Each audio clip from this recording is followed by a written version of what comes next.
Coastal English.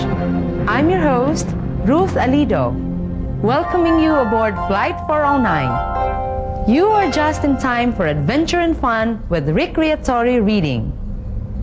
For those who are on board for the first time, get acquainted with the beautiful stewardesses and handsome stewards who will be with you on this special flight.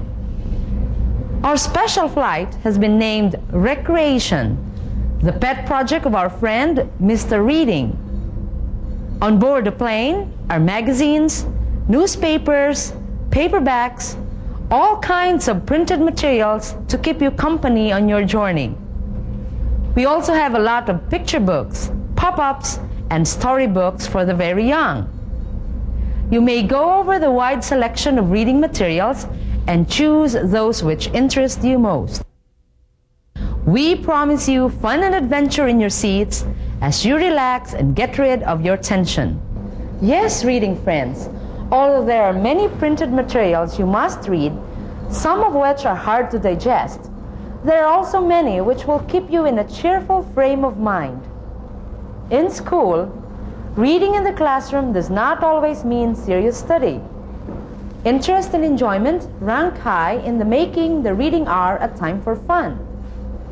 There are several ways to identify recreatory reading. Here are 3 of them. First, students are free to choose what to read. Remember that interest is the #1 factor. Second, there is no conscious teaching and testing of skills by the teacher, meaning the students are not expected to answer a lot of questions to test comprehension. The teacher does not have to say, "What lesson did we learn?" Third, there are enjoyable activities which students can work on individually or in group. Classrooms should be more than rooms set formally with desks in rows for students, teacher's table and chair in the front, a blackboard to write on, etc. There should also be attractive jackets and books and bookshelves, pictures, and other visual aids for teaching. The books should be different on subject areas to fit the varied interest of the students. They should be within easy reach of the children who work, study, and play in the classroom. If you are lucky and have a spacious classroom, why not make the library corner really cozy? A mat on the floor, cushions to sit on, attractive pictures, 1 or 2 toys, and others. We have talked to a teacher who maintained a library corner in her classroom. Let's find out from Miss Cleofa herself how she manages the library corner. Good morning, Nika. Good morning, Ruth. Good morning. Your students look so busy over there. Could you tell us about the Nook and what they're doing? Actually, this is our mini library. It is our library corner. It is the recent addition to the homeroom, to our homeroom, and it was put up by the parents themselves. Well, the children come over to sit down, to remove their shoes, and to read good books. Oh, really? Do you tell them what to read? Oh, no. Actually, they choose what they want to read, and some students even approach me and ask me if they could bring home the books which they haven't finished reading yet. But we have made it a rule here that all reading materials must be read in this library corner. So what we've done instead is to give them these attractive markers with their names on them so that the student will find out on what page he or she stopped. Oh, that sounds great. Thanks a lot, Nika, for imparting to us about some information about your library corner. We'll see you next time. See you soon. Thank you. The library corner Nook is a wonderful idea, isn't it? The parents feel they are part of the learning scheme. They have also promised to help the children have a corner in their homes for the children's own books. So what is the teacher's role in recreatory reading? Here are some suggestions for the teacher. First, set aside a particular time each day to read to students. Second, have books on a variety of subject matter in the shelves.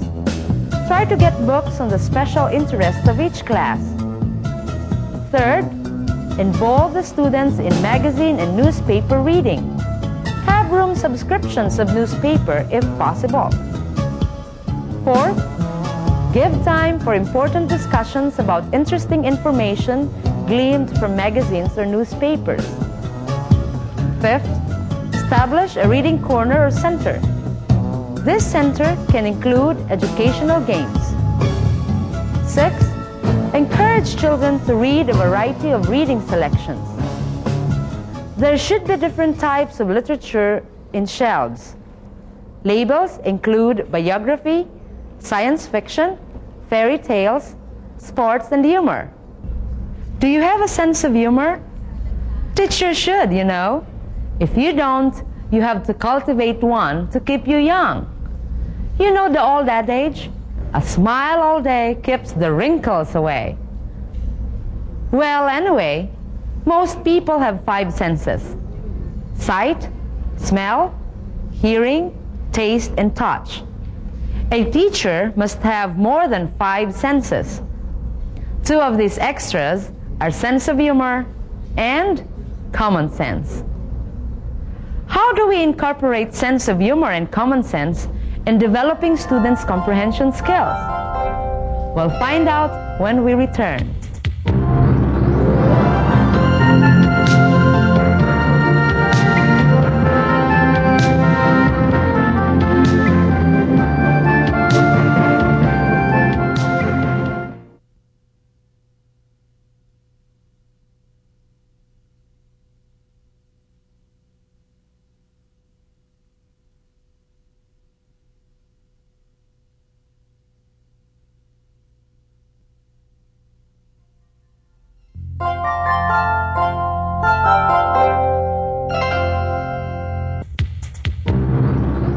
Welcome back. Let's visit a classroom where a teacher uses the sense of humor and common sense to develop students' comprehension skills. Let us have a warm-up activity and let us play Tickle Me. But before that, I'd like you to listen to my instructions first, okay? The students to my left are Group A and the students to my right are Group B.